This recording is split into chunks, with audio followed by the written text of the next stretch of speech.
Dawn over eastern Ukraine is low and dirty, the light filtered through smoke and winter haze. A Ukrainian Mi-8 helicopter skims the outskirts of a city, barely 20 meters above the ground. It isn't just flying, it's hiding, using warehouses, tree lines, and slag heaps as moving cover against Russian radar and missiles. Inside, everything shakes: metal floor, plexiglass, worn seat cushions. The cockpit smells of kerosene and heated electronics. The pilot's eyes never stop: altimeter, torque, warning panel, then back outside to spot the next set of power lines he must miss by meters. At this height, a cable is as lethal as a missile. The calm breaks with a radio call.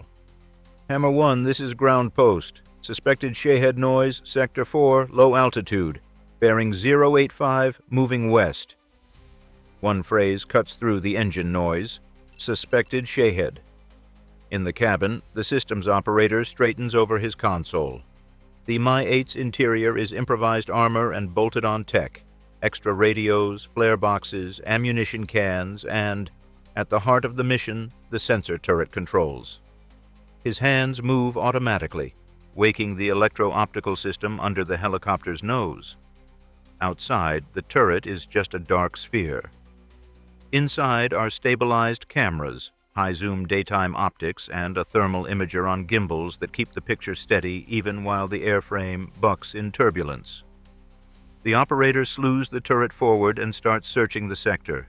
He begins with infrared and immediately regrets it. Morning is the worst time for thermal work. The sun heats roofs, asphalt, chimneys, and wrecked vehicles at different rates. On his screen, the city is a chaotic patchwork of hot and cold. Industrial pipes glow. Old craters still hold warmth. The small hot engine of a Shahed vanishes into the clutter. Thermal is cluttered, he says, switching to TV. He flips to the daylight camera. The image sharpens: broken roofs, courtyards, utility poles, faint smoke. He scans methodically, using zoom to step between likely approach corridors, rail lines, riverbeds, wide streets. Then he sees it. Possible contact, he calls. Bearing 090 low, moving left to right. On the monitor, a pale triangular shape tracks steadily across the frame. No cockpit, no markings, a rear-mounted propeller, stubby delta wings, faster than a small Cessna, lower than most manned aircraft dare. It is not searching, it is going somewhere. Probable Shahed, the operator confirms. Speed around 180, heading toward the rail yards. The pilot looks ahead but sees only haze and metal. He knows what sits at those yards: fuel, ammunition, logistics on open tracks. If the drone gets there, the damage will be more than local. He makes the hard choice. Coming up, hold on. He pulls power and eases the Mi-8 above rooftop level, trading cover for a cleaner Intercept.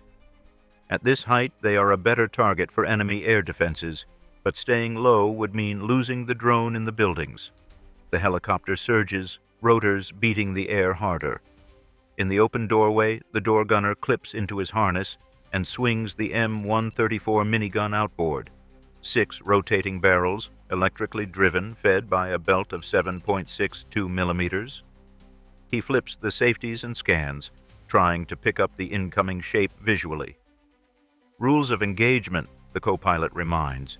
No fire over built-up areas unless you're sure. They all know why. A mist burst could rip through apartments or friendly units. They need open ground behind the target. On his radar display, the operator tries to extract a usable track from the noise.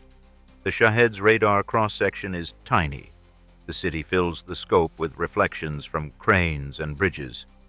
He cuts gain, switches to moving target modes, filters out slow clutter. A faint blip emerges, marching across the screen on a straight course. Track confirmed, constant heading and speed, no IFF. That's our drone. It's still too deep over the city. The pilot angles the helicopter to cut across its projected path, pushing toward the open terrain beyond the last buildings. He yaws right, bleeding speed to keep the Shahed within the minigun's future firing arc. They break out over fields, plowed earth, shell craters, low brush. Behind the drone now lies only torn ground, not houses. "Control, Hammer 1, the co-pilot transmits. "Hostile drone over open terrain, Sector 4. Request weapons free." "Hammer 1, control. Weapons free. Stop it before it reaches the yards." The Mi-8 banks to give the gunner a clean line. The pilot holds a shallow turn, keeping the rotor disc clear of the muzzle. The Shahed is visible now, a crude triangle, engine buzzing harshly. "Right side, slightly low," the gunner says. "Tally." "Stable," the pilot replies.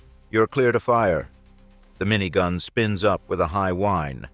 The barrels blur. The weapon goes from silence to sustained fury. At around 3,000 rounds per minute, it doesn't fire single bullets. It draws a continuous line. The first burst goes long, tracers flashing past the drone and into the dirt. The gunner corrects by instinct. "Shorten 2 mils down," the operator advises. The second burst intersects the Shahed's flight path. Composite skin and light structure stand no chance at that density. The drone's right wing tears away in a spray of fragments. The airframe rolls, nose dipping, control gone. For a heartbeat, it tumbles. Then the warhead slams into the ground and detonates.